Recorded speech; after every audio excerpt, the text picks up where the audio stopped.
Hello বন্ধুরা, জ্ঞানজ্যোতি coaching সেন্টারের পক্ষ থেকে তোমাদের সকলকে জানাই আরও একবার স্বাগত।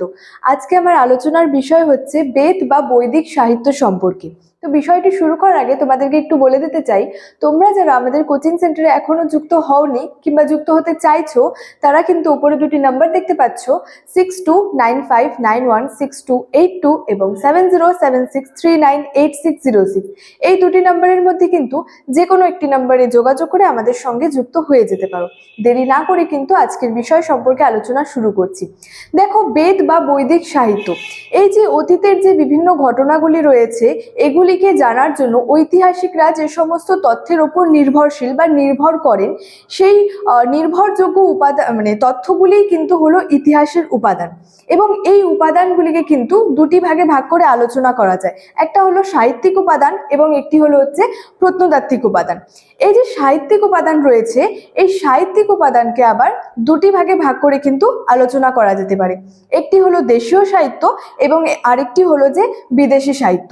তো এই যে দেশীয় সাহিত্যের কথা বললাম, এই দেশীয় সাহিত্যের মধ্যে একটি অতি গুরুত্বপূর্ণ উপাদান রয়েছে, সেটি হলো এই বেদ বা বৈদিক সাহিত্য। তো এই যে বেদ রয়েছে বা বৈদিক সাহিত্য রয়েছে, এই বেদ বা বৈদিক সাহিত্যকে কিন্তু চারটি ভাগে ভাগ করে আলোচনা করা যেতে পারে। কি কি দেখো, একটি হলো ঋগ্বেদ, তারপরে হলো সামবেদ, তারপরে হলো যজুর্বেদ, তারপরে হলো অথর্ববেদ।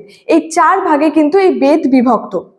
এবং এই যে চারটি ভাগ রয়েছে, এই চারটি ভাগের মধ্যে অর্থাৎ ঋগ্বেদ, সামবেদ, যজুর্বেদ, অথর্ববেদ, এই চারটি ভাগের মধ্যে কিন্তু ঋগ্বেদ হলো সবচেয়ে প্রাচীনতম গ্রন্থ এবং বলা যায় যে সবচেয়ে গুরুত্বপূর্ণ গ্রন্থ ছিল, গুরুত্বপূর্ণ বেদ আর কি এই ঋগ্বেদ।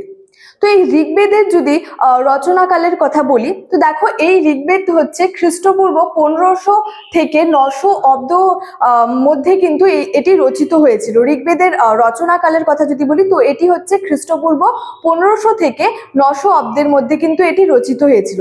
এবং যদি বলি এই যে ঋগ্বেদ থেকে আমরা কি সম্পর্কে জানতে পারি, অর্থাৎ কি জানা যায় এই ঋগ্বেদ থেকে, দেখো এই ঋগ্বেদ থেকে মূলত বলা যায় যে সপ্তসিন্ধু অঞ্চলের হচ্ছে আমরা ইতিহাস জানতে পারি। এবং সপ্তসিন্ধু অঞ্চল বলতে সেখানে যে আর্যদের যে সেখানে বসতি স্থাপন ছিল, এছাড়াও সেখানে আর্যরা কিভাবে তাদের বসতির বিস্তার করেছিল বা কিভাবে তাদের বসতি স্থাপন করেছিল, এছাড়াও সেখানের হচ্ছে রাজনৈতিক জীবন সম্পর্কে, তাদের হচ্ছে সামাজিক জীবন সম্পর্কে, অর্থনৈতিক জীবন, ধর্মীয় জীবনের কিন্তু পরিচয় পাওয়া যায় এই ঋগ্বেদ থেকে। অর্থাৎ ঋগ্বেদ থেকে আমরা সপ্তসিন্ধু অঞ্চলের ইতিহাস জানতে পারি এবং সেখানে এটাও জানতে পারি যে কিভাবে আর্যরা বসতির বিস্তার করেছিল, তাদের রাজনৈতিক জীবন সম্পর্কে, তাদের সামাজিক জীবন, এছাড়াও অর্থনৈতিক ধর্মীয় জীবন সম্পর্কে কিন্তু আমরা বিস্তারিতভাবে জানা জানি। এবং এই যে বাকি যে বেদগুলি রয়েছে, অর্থাৎ সামবেদ, যজুর্বেদ, অথর্ববেদ, এই বেদগুলি থেকে কিন্তু বলা যায় যে আমরা পরবর্তী বৈদিক যুগ সম্পর্কে, পরবর্তী বৈদিক যুগের কিন্তু ব্যাপারে আর কি জানতে পারি।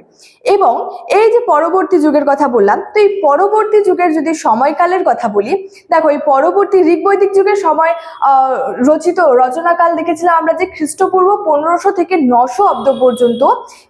পরবর্তী বৈদিক যুগের সময়সীমা হচ্ছে যে খ্রিস্টপূর্ব 900 থেকে 600 অব্দের কিন্তু মধ্যবর্তী সময়কালে এই পরবর্তী বৈদিক যুগের সময়সীমাটার কথা।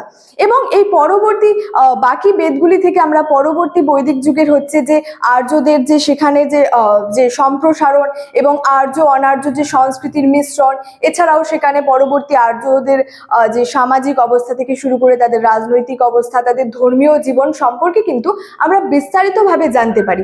তো ঋগ্বেদ থেকে আমরা যেমন এটা জানতে পারি যে আর্যদের বসতি স্থাপন, তাদের রাজনৈতিক অবস্থা সম্পর্কে।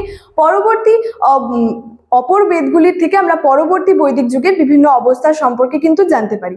তো এই ছিল আজকে আমার আলোচনার বিষয়। ভিডিওটি ভালো লাগলে অবশ্যই লাইক, কমেন্ট এবং বন্ধুদের সঙ্গে শেয়ার করে দিবে। দেখা হচ্ছে তোমাদের সঙ্গে পরবর্তী ভিডিওতে। ততক্ষণের জন্য ভালো থেকো, সুস্থ থেকো। Thank you so much. Thanks for watching.